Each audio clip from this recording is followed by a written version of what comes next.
Why are you on this road? I told you, we had to make a detour. We got lost. And why are you driving him? He's my boss. He can't be out here at night. This is Sundown town. Get him out of the car. Come on, get out now. Get out now. Get out. Got ID? Imagine driving down a picturesque main street lined with quaint shops and restaurants, only to stumble upon a haunting relic of a bygone era.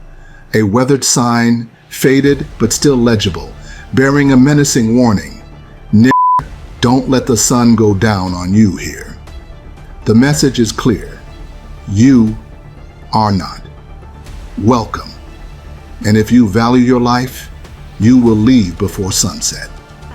For generations, this sinister phrase echoed through the streets of thousands of American towns, a constant reminder to African Americans that they were not wanted, that their presence was a threat to the very fabric of these communities. These were the sundown towns, places where segregation and violence against blacks reigned supreme, where the simple act of being black could be a death sentence.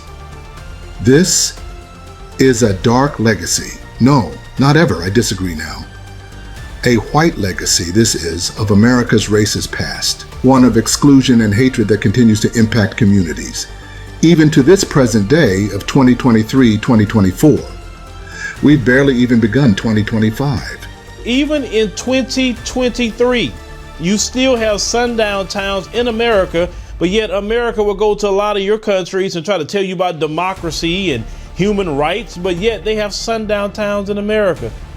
But yes, in 2023, black people can't be in certain towns or something will happen to them. Now, is that legal? No, it's not legal. It's not legal on the state level. It's not legal on the federal level. It's not legal whatsoever. But it's not being prosecuted at all. You heard that. Now, this was the following year. Same reporter, same report. So even in 2024, you still have some sundown towns. These sundown towns should be plastered. Why isn't we don't have federal investigations into that? Why aren't they sending federal agents into these so-called sundown towns? We can all well see that this diligent reporter here was merely reporting in 2024 on a situation that he had already talked about in the previous year of 2023, which had rolled over. Apparently, the situation in question did go unaddressed, hence his repetition of the report. These, sadly, are events happening still in these recent times, mind you, and this could only be because the American government does turn a blind eye to this. The legacy of sundown towns is indeed a painful reminder of the darkest corners of the American experience. It's a story of crippling racism, of violence, a story of untellable suffering, and a story of the resilience of a people who refuse to be erased. As we delve into the poignant history of these towns and the cruelty blacks were beset with in that bestial era, we are forced to confront the uncomfortable truth about our nation's past and the ways in which that past continues to shape our present. Before we begin proper, don't forget to support our endeavors by hitting the thumb button of this video. Share with friends and families to keep spreading our eye-opening black narrative, and consider subscribing to stay tuned in if you are yet to. We are glad to have you with us on this journey. Now let's go down the sordid tracks. When you get pulled over in a sundown town. How you doing today, officer? License and registration, boy. May I ask why you pulled me shut over your today? goddamn mouth, boy. Now what you doing in my town? I'm coming from work. From work? What plantation you work on, boy? Plantation? No, I work at Costco's. I don't remember seeing Negroes at Yeah, I'm gonna need some backup. I got a Negro here, possibly armed and dangerous. What? I mean, yeah, I'm going. Officer Madison, is this you? What you call me, boy? Officer Madison. Who told you my name, boy? No, it says it right there on your badge. Officer Madison. Oh, you must be a free Negro. Of course. Not in my town. Where you learn to read? Boy, where did you learn to read? Elementary school? You step out the car. This is only just one among several other videos of live encounters of blacks out here in the U.S. of what it means to still get caught in a sundown town. And this particular event happened only over a year ago in 2023. Shocking, isn't it? We could all very well hear a grown black man being asked just now where he learned how to read in this modern time. What? I mean, Yeah, I'm going. Officer Madison, is this you? What you call me, boy? Officer Madison? Who told you my name, boy? No, it says it right there on your badge. Officer Madison. Oh, you must be a free Negro. Of course. Not in my town. Where you learn to read? Boy, where did you learn to read? What could be more derogatory? Suffice it to say that the most worrisome thing here is the police and security personnel in these so-called sundown towns being the ones in the forefront championing this barbarism against hardworking blacks. Sundown towns should not be in existence. But let me tell you really how black people get caught up in those sundown towns. So these brothers you talking about are truck drivers, or maybe a person get lost somewhere. People have went to gas stations and they try to warn you and let you know, say, hey, you know where you at? They say, it's not a good place for you to be. You probably want to leave. They'll try to warn you to get out of town. But if you are caught, this is normally how they get you. The white supremacists are the police too. They the police chief, they all the police. So what they'll do is the police will pull you over. For nothing, literally. They pull you over and then they'll call their white supremacist friends. And then the police will take you somewhere. And then they let their white supremacist friends and they're going to get involved with it too. And then they're going to, torture you and they're going to unalive you. That's what they're going to do. And they're going to get rid of the evidence in the car because they're the police. That's what they do in these sundown towns. They're letting you know. There's not no random Klan just show up with it's the police. This is happening right? in this modern world of ours today. Clearly, racism seems inextricably embedded in the fabrics of the American system. This is the only logical reason why, although sundown towns may have spread through the entire American society, the American government would turn a blind eye or continue to do or say nothing about it. The idea of sundown towns was never clandestine, nor a hidden activity in the first place. It has been a major established force of the United States constitutional beliefs and policies. Thus, the American government hears loudly, very loudly indeed, but does nothing concerning what it has allowed. But yes, in 2023, black people can't be in certain towns or something will happen to them. Now, is that legal? No, it's not legal. It's not legal on the state level. It's not legal on the federal level. It's not legal whatsoever. But it's not being prosecuted at all. The federal government isn't coming down and saying, hey, we hearing this is a sundown town. You know what we about to do? We about to investigate everybody and see what kind of crimes or anything happen here. People come up missing and they'll quit that mess. They'll quit, but they're not gonna do that because always remember, they all on code. No matter if they Democrat or Republican, they all on code with each other. Understand that? And the only time they're gonna do something unless we expose it to the public, and now they're gonna have to deal with it. You all heard that. They're all on codes, which is why nothing is going to be done about what they allowed. What are sundown towns to begin with? A sundown town is basically a town full of racist white supremacists, male and female. And if you're a black person in that town at nightfall, then they will attack and take your life. You understand what I'm saying? A sundown town is not just a place where something racist happened. It is an entire community or even county that for decades was all white on purpose. It's come to my attention that a lot of people on this app don't realize that sundown towns still exist or even know what a sundown town is. So let me catch you up to speed, okay? So sundown towns are basically towns where melanated people either need to be inside at a certain time or they need to be outside of the city limits at a certain time. And like I said, those still exist in 2024. If you don't believe me, all the people that drive from New Orleans to Houston to New Orleans, y'all know there are certain cities on I-10 that you not gonna stop at. You don't care if your tires falling off. You don't care if your whole front end falling off. Your car could be smoking. There is no way in hell you gonna stop in those certain cities along I-10 on your way either to Houston from New Orleans or from Houston to New Orleans. Like, you're not gonna stop. Sundown towns were municipalities that, through a combination of violence, intimidation, and economic coercion, forcibly excluded African Americans and other minority groups from living within their borders. These towns were often marked by signs at the city limits warning African Americans not to stay after sundown. The message was clear: you are not welcome here. So I was today years old when I found out what a sundown town is. Apparently a sundown town is a town where the residents are only white. Okay, you can work there if you're a person of color in the daytime, but when the sun sets, you need to be out of there.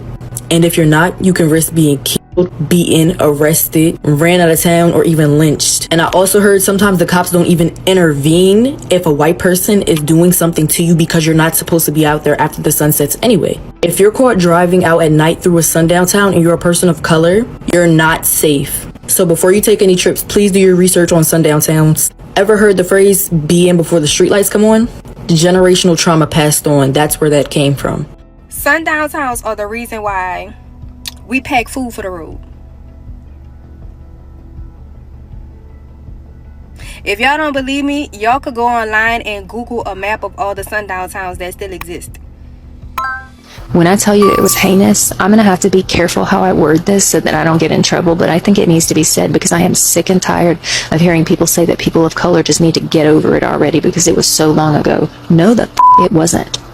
My father remembers his father raising hunting dogs that he would rent out on the weekend for hunting parties, only these weren't regular hunting parties.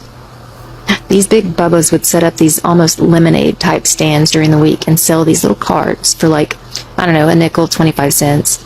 They were person of color hunting licenses. And everyone who bought one during the week, they would gather together on the weekend with all their trucks and they would round up as many people of color in the surrounding areas as they could find, turn them loose in the woods and set the dogs after them. There are people alive today whose family were hunted down in the woods by dogs, and they raised their children to have a well-earned distrust of white people and of police officers, because I guarantee you any of the police officers that weren't wearing the hoods were turning a blind eye. I don't remember when I learned the term sundown town, but I do remember my first experience with one.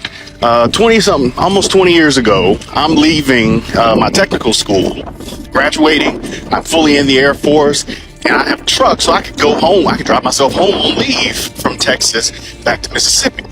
So I'm driving from San Antonio. I'm so happy I get released from training. No more reporting statements. No more 341s or whatever that little form that we had to keep on us at all time and whatnot. And I'm going home to see my mama. So, Mom, I made it. I'm in the Air Force. And so I just randomly got released that day, immediately packed up my truck and hit the road. I did not eat that day. So I'm about 5 hours east of San Antonio, just east of Houston. And I was like, man, I am on my last calorie. And I pull off of I-10 in a little town, I think it's called Vidor, V-I-D-O-R, Texas, Vidor. And I stop into a McDonald's, and I tell you, the music stopped as soon as I walked in that McDonald's. And this is right after the sun had gone down. And everybody stopped what they was doing, and everyone in there was staring at me. Customers, employees, the manager stuck their head out the back, and I asked for some food. And as a former McDonald's employee when I was in high school, I have never seen food be delivered to a customer that fast. I'm fairly certain they just gave me somebody else's food so I can get my, black ass out of the restaurant. It was the most awkward, painful situation I have ever been in. And keep in mind, I've been in the Air Force a little over 6 months at this point, so I kind of forgotten that, you know, America is a really bad place, and some places are worse than others. And, you know, so I just took that food, promptly threw it away, and I stayed hungry until I made it to Lafayette, Louisiana, where I stopped to get food. And all the times that I've gone back and forth, up and down I-10 over the last 20 years, I still do not stop in that town, and I don't gas up or get food until we hit Lafayette. I actually been to a sundown town. It was actually my 8th grade year in middle school, right? And I was the only black girl on our basketball team at the time. So we had a basketball tournament in Vega, Texas. So I had a basketball tournament in Vega, Texas. And I didn't know anything about Vega, Texas before going there, anything like that. So immediately, we're going into the school for our basketball tournament, and my friend is all holding on to me, like, hold on, like, you know, like all over me. And I'm just like, girl, why you on me? And like very protective, like a kind of protective kind of thing. And at that point, I did not realize I was in the Sundown town area.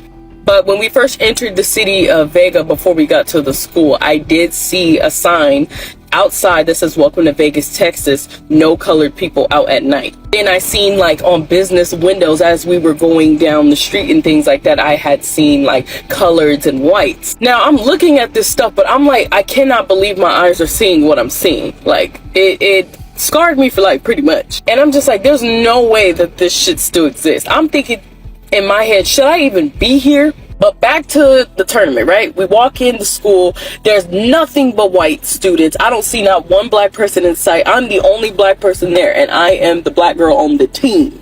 So my friend is like sticking beside my side real hard, and I'm like, girl, what's going on? She was like, well, this school, like, I heard it's kind of racist, things like that. That's what she told me. So it clicked. I was like, I'm in a fucking sundown town. So we're playing our basketball game, whatever. I'm not for sure if we won that game or not, but I know I heard comments from the stands while I was playing saying, oh, that black girl this, that black girl that. I can't really for sure remember what they were saying, but they were talking about my skin complexion. Yeah, but definitely after I left that basketball tournament, it kind of scarred me for life. And I remember it like very like seeing the colored, like that was my first encounter with a sundown town, like straight up. And it scarred me for life that towns and people like that still exist. Like it's crazy, but I tell my coworkers this: you need to know what a sundown town is. And to my black people, if you guys are going to be traveling to places, you need to make sure that you do your research to make sure that you're not passing through an area that's a sundown town, okay? For your safety, because we still have ignorant people out here who want to be back in those times, and they just don't want to face the fact that we're finally free. Yes, sundown town. I've had the misfortune of running across one sundown town in my entire life. And as I was rolling in, it said, you know, such and such town limits. Underneath it, it said this is a sundown town. I didn't understand what that meant. My passenger, he started freaking out. Like he was freaking out and he wanted to turn around and leave. And I didn't understand why. And then a little bit later, it came across another sign that said, N-word, do not let the sun set on your black ass or you will be swinging in the morning. I turned around and left real fast. Does that explain to you what a sundown town is? And just while these troubling encounters of black experiences in sundown towns kept popping up in the black community recently, something quite shocking and stranger happened just late 2024 that got people talking even more. The Hurricane Helene. Houses are floating away. Oh, look at them all. Winds now up to 130 miles per hour. Every 5 minutes, a tree was falling so close that the entire house and the entire foundation of the house was shaking around us. It was catastrophic. It is the strongest hurricane to make landfall in Florida's Big Bend region on record. It's brought massive amounts of rain, historic flooding. We have team coverage across the storm zone, starting with Ginger in Treasure Island, Florida. Good morning, Ginger. George, this storm is remarkable for so many reasons. We had 5 to 7 feet of record storm surge. You see the piling of that pontoon. This boat here, they're in front of a house.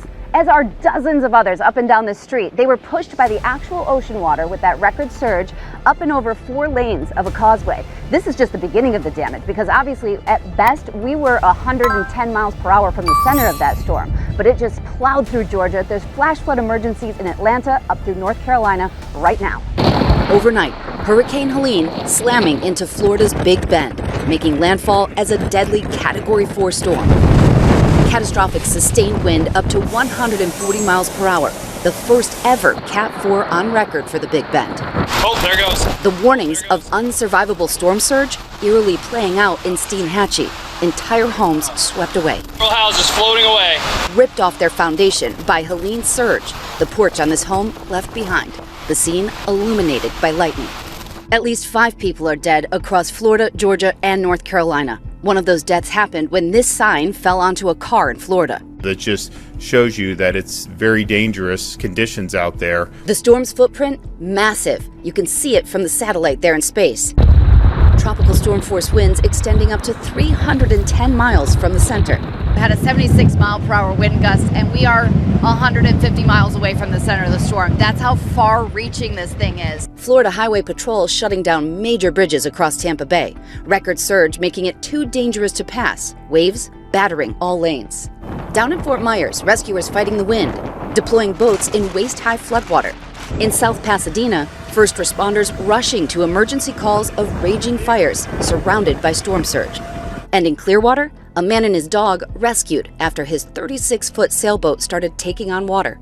Officials in the Big Bend asking those who chose not to evacuate before the storm to write their name and birth date on their body with permanent marker, hoping that that could help with identification in case of the worst. My goodness.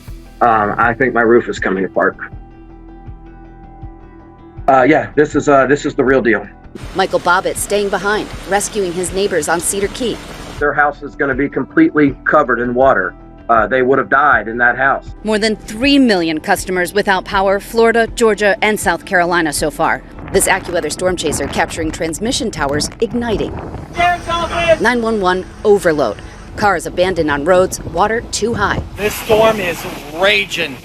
Waves crashing over walls, flooding homes. I really couldn't even evacuate if I wanted to at this point. Water flooding Matthew Heller's living room in Tampa, forcing him to break out his kayak to get around. I've got probably 5 feet of water in my lower level right now.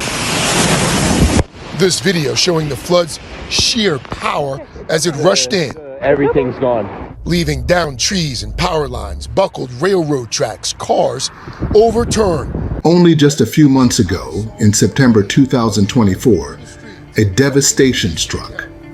Hurricane Helene swept through Southeast America, killing over 180 people and causing up to $160 billion in property damage. According to reports, Helene made landfall in Florida on September 26, 2024, as a Category 4 hurricane, bringing catastrophic damage and flooding to several states, including Florida, Georgia, South Carolina, North Carolina, Tennessee, and Virginia. This next story I'm about to tell you is not one of celebration, so I just want to preface that before I start.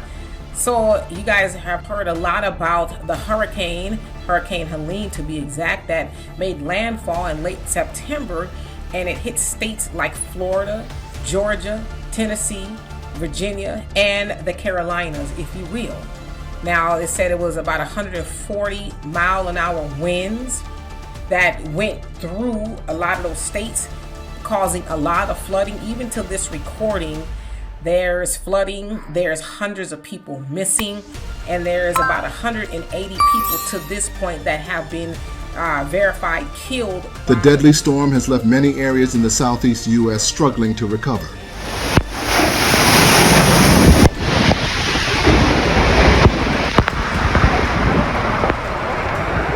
I'm okay. My car's gone. I'm okay. It's okay. Everything's okay. gone. It's all gone. It's okay. It's okay. Are your parents okay? They're okay. Was anybody in the gym? It's okay. It's okay. This is downtown Marshall, North Carolina. Right now,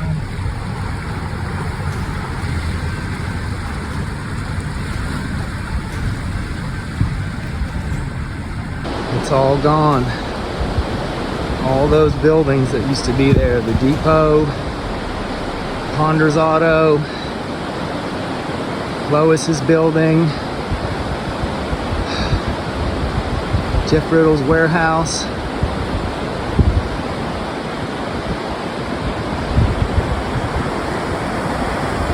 The level of destruction is unreal. The winds knocked down trees, which sometimes fell on buildings, cars, and electrical lines. The storm flooded rivers and creeks, and in some areas it even caused tornadoes.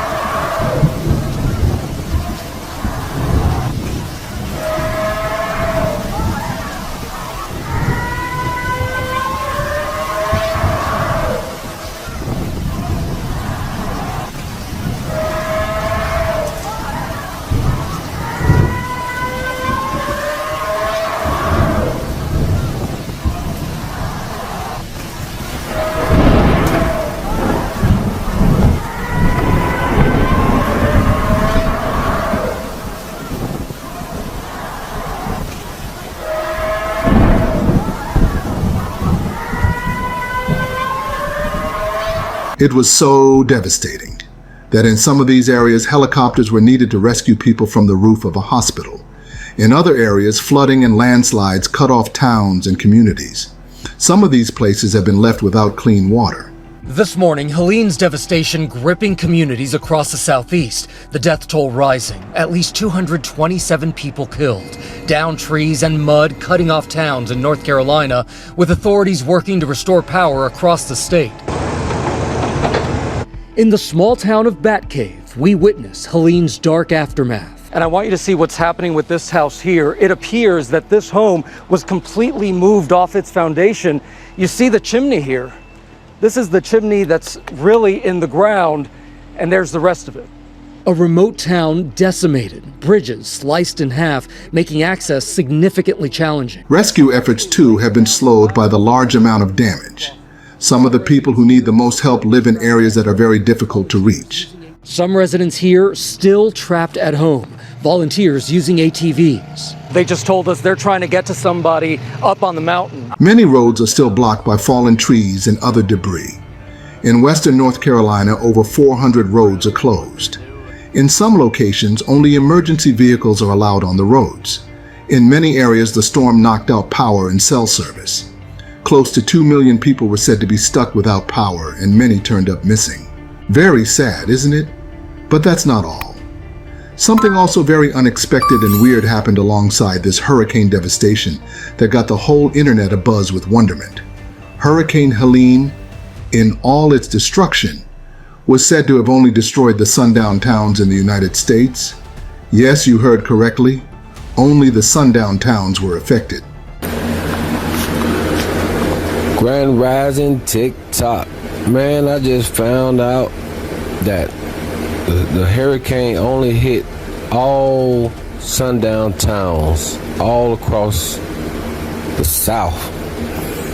Tennessee, North Carolina, Florida, all them sundown towns, God came through and wiped out the whole city. And remember now, we got 3 more hurricanes coming next week. I hope Yahushua will make it 15 hurricanes. I mean, this is good news. This is good news. I love hurricanes. I tell you, I love hurricanes. I love tornadoes.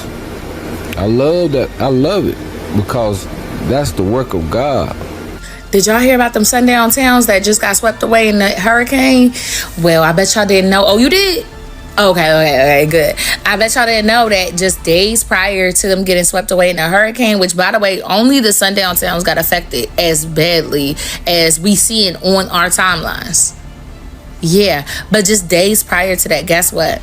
On Telegram, right? Apparently there's a group I can't remember the name off the top of my head, but they just got caught by Homeland Security and the FBI. Now, apparently, word on the street is allegedly they've been planning to do incite a race war here in America. The plan was to incite a global race war. Baby, it's people from all over the globe in that group, in that Telegram group. Look it up. It's here on TikTok. They got a video about it as well. Apparently, word on the street is that they was teaching each other how to make them kablooies, the big kablooies, so that the ones that got pipes in them. They was teaching each other how to do that, how to do them acts of, I can't say it because of community guidelines, but use your imagination. It goes in a box and you package it up and you leave it. Okay, it may come with a detonator. They was teaching each other how to do that. They was giving each other advice on how to fulfill these tasks, and basically it was all due to the election. It was going to start kicking off around the election. As you can tell, we're close to the election. So for 30 days, things were supposed to kick off here, there, everywhere. They all plan to do it globally, and they was just caught by Homeland Security. Now, how is it that y'all was just caught by Homeland Security, and then literally days later after you're caught by Homeland Security, all of a sudden 3 hurricanes sweep through, and the only thing that gets taken out is them sundown towns? Baby, God is trying to tell you something. Let go of that hate from your heart, because it is driving you into the deepest, darkest pits of hell. It seemed like that storm hit a bunch of sundown towns. I don't know, you tell me, y'all tell me, but it seemed like a lot of the places where it hit, and it didn't even hit none of the places it was really supposed to hit the hardest. It hit a bunch of the sundown towns up there in North Carolina and Tennessee. Now, I'm not wishing bad on them, but I'm just saying, somebody correct me if I'm wrong. Let me know what's going on.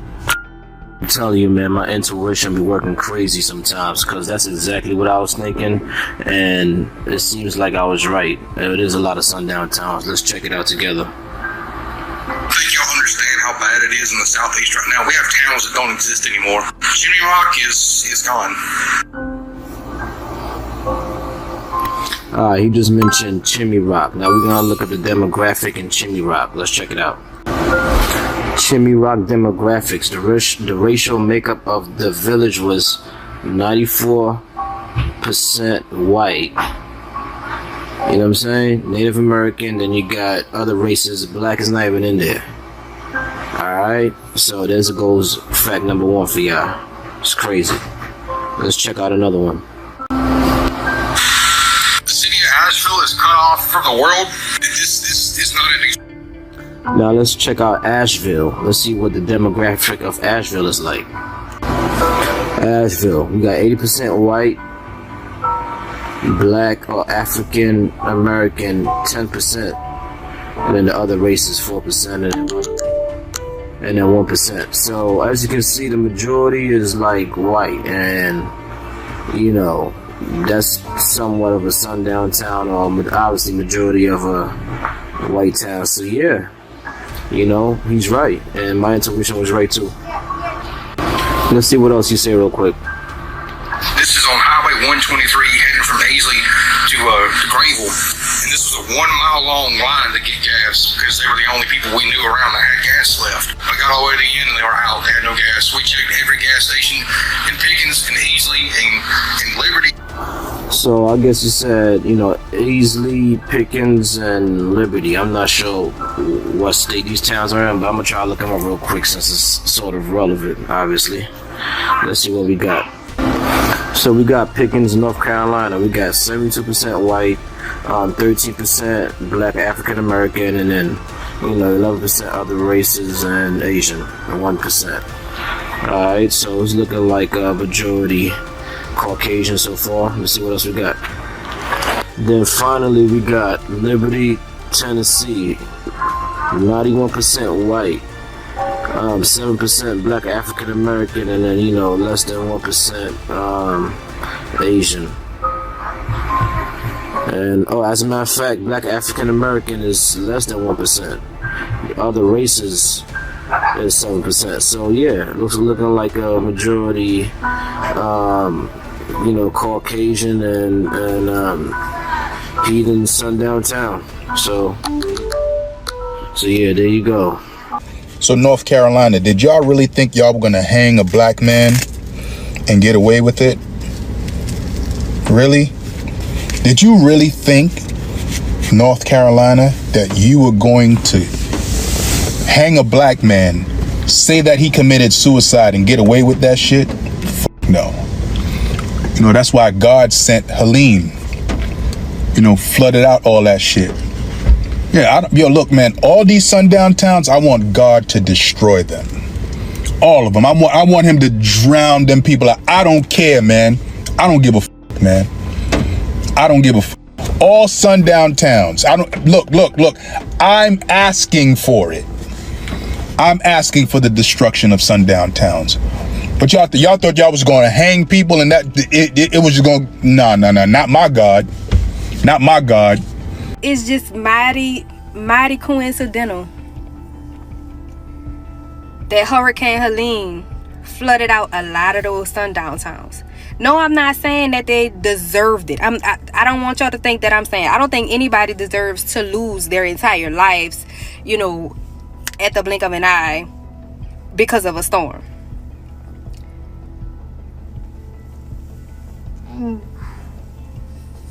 But it's mighty fucking coincidental. Okay? They exist. Don't be delusional. They're still out there. There's still racism out there. You know, I feel like people brushing it under a rug because it's a tragedy. I get that. But the facts of the situation is that a lot of these places were sundown towns. Do I think people or anybody deserve? No. But again, the facts are that a lot of these places that flooded out unexpectedly were sundown towns. Feel free to go ahead and Google it. Not all, but some of them. Most of them. They really thought the ancestors forgot. I'm going to say it again like Dr. Umar. They really thought the ancestors forgot. They tried to lie to us. They tried to cover up Javion's case. And now this is the worst flood ever in the history of North Carolina. And for my people that had to get in the way of this, for my black people that had to get in the way of this, I apologize. I wish I had multiple trucks where I can just come and had a team of people just come deliver to my people. And to other races, as long as you're not in a sundown town, and as long as you're not holding my people back, as long as you're not trying to kidnap my people, as long as you're not trying to harm my people. The internet and media have been so abuzz with so much excitement concerning this devastating outbreak and the manner in which nature had chosen to go about it. And while the black community were all caught up in the news, some in the strangest astonishment, while others in their wildest indignation, this didn't sit well with the white community. Uncle Wolfie here.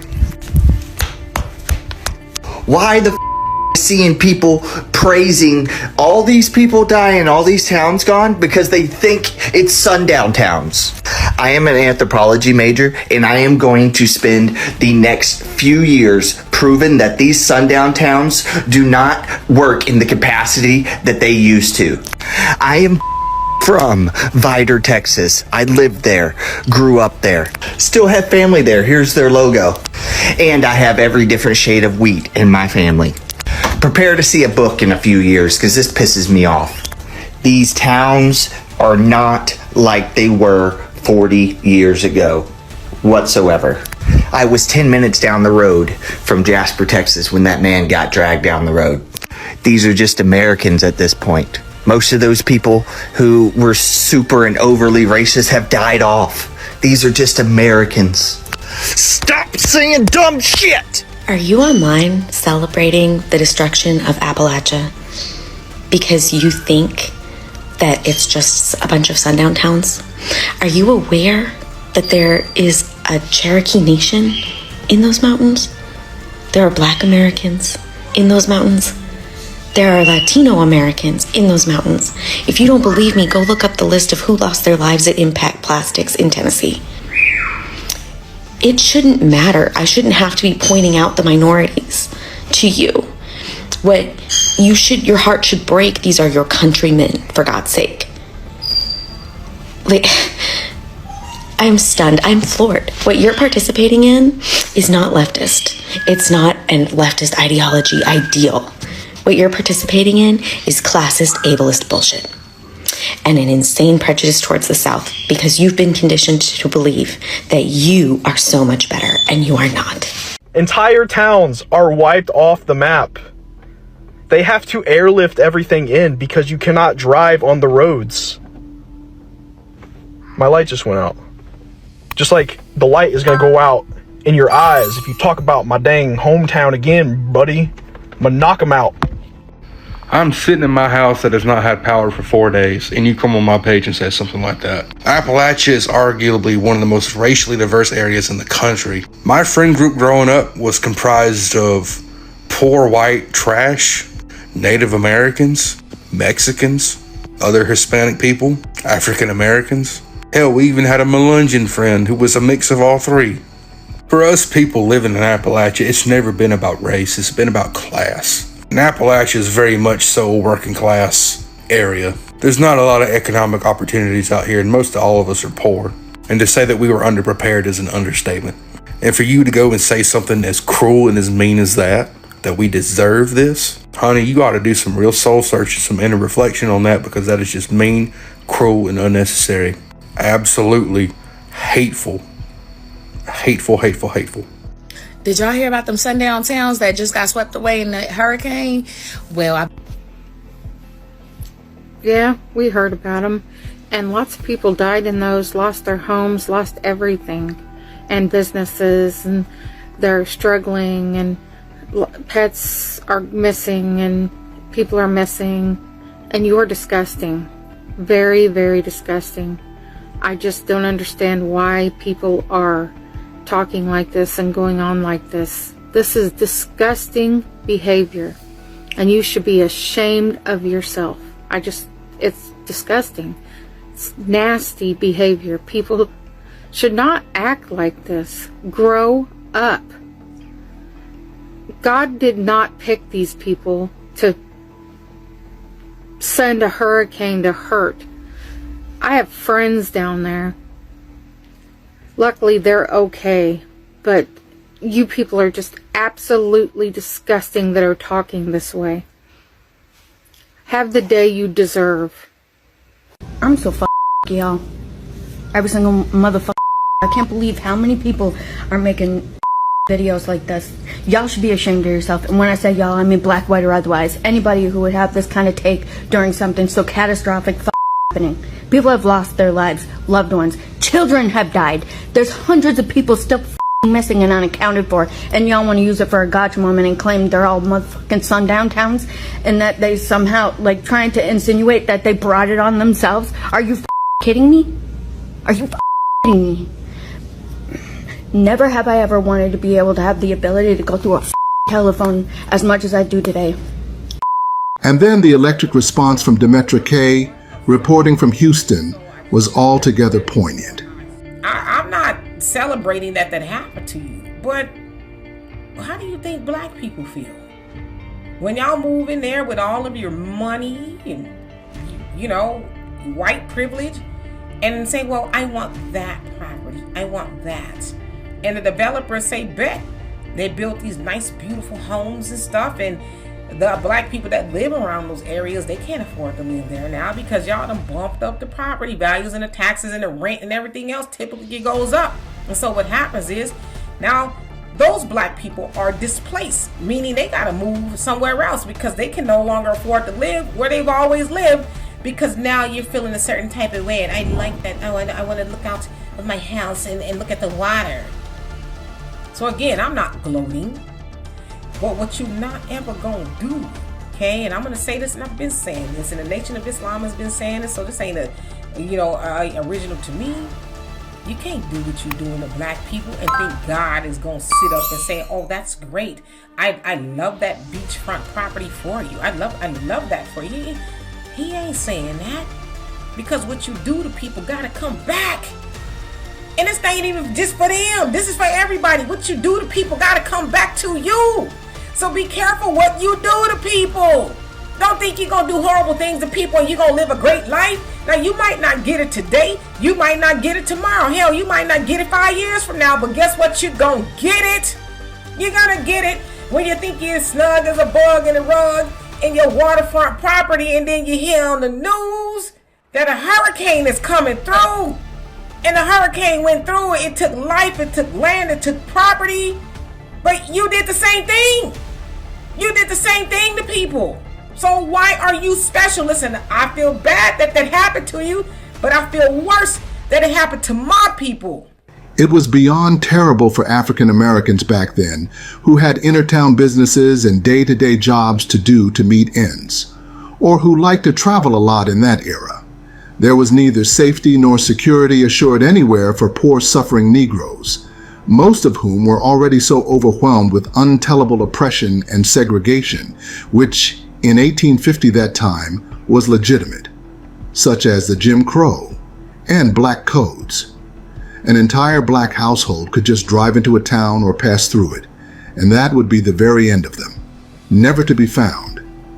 Harm could come on every one of them in the way, or they could even get lynched for being found in some towns during sundown by whites.